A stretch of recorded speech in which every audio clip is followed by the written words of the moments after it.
You're scrolling, drifting through the endless static of the algorithm, waiting for the signal to cut through the noise. Consider, if you will, that you just found the frequency. You've just stepped off the timeline of the everyday, into the space where the forgotten history and the hidden truths finally touch down. There's the story you know, and then there's the airspace we're about to enter. Check your coordinates, because you're heading towards the landing point. Welcome back, friends. Today's story. Do you need to see? It was the spring of 1950 in Saginaw, Michigan. A young mother went into labor 6 weeks earlier than expected. The baby boy she delivered was tiny, frail, and struggling to take his first breaths.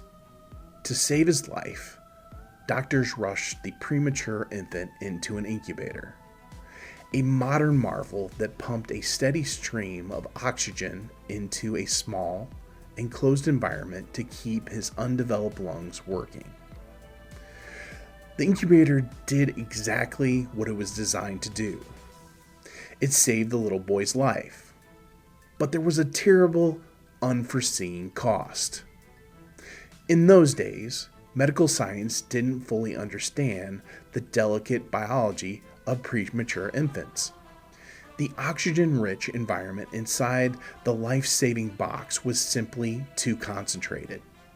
Over the coming weeks, the high levels of oxygen caused the blood vessels in the back of the baby's eyes to grow abnormally, ultimately detaching the retinas.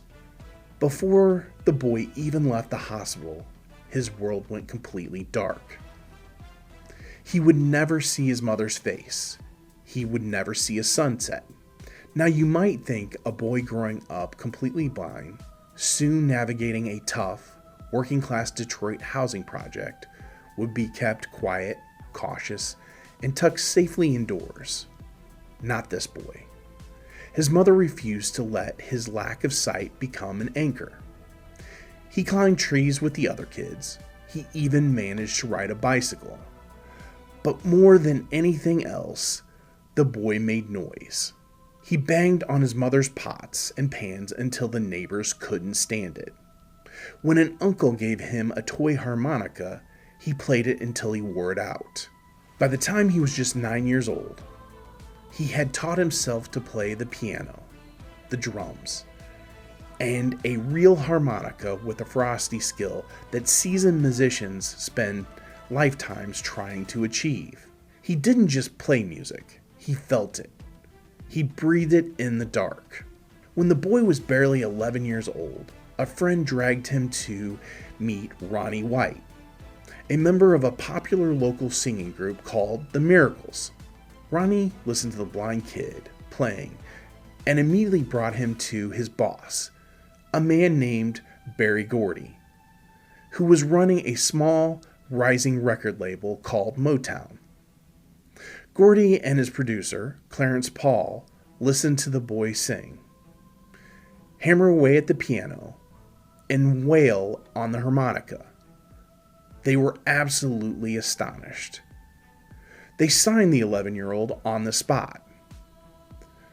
But the boy's given name, Stevland, didn't exactly have the ring of the marquee idol. The producers needed a stage name that captured the absolute, undeniable miracle of this young, rhythmic prodigy. That boy, Clarence Paul remarked, is a wonder. The very premature baby who lost his sight to the very air that saved his life didn't just survive the dark. He filled it with some of the most vibrant, soulful, and joyful colors the world has ever heard.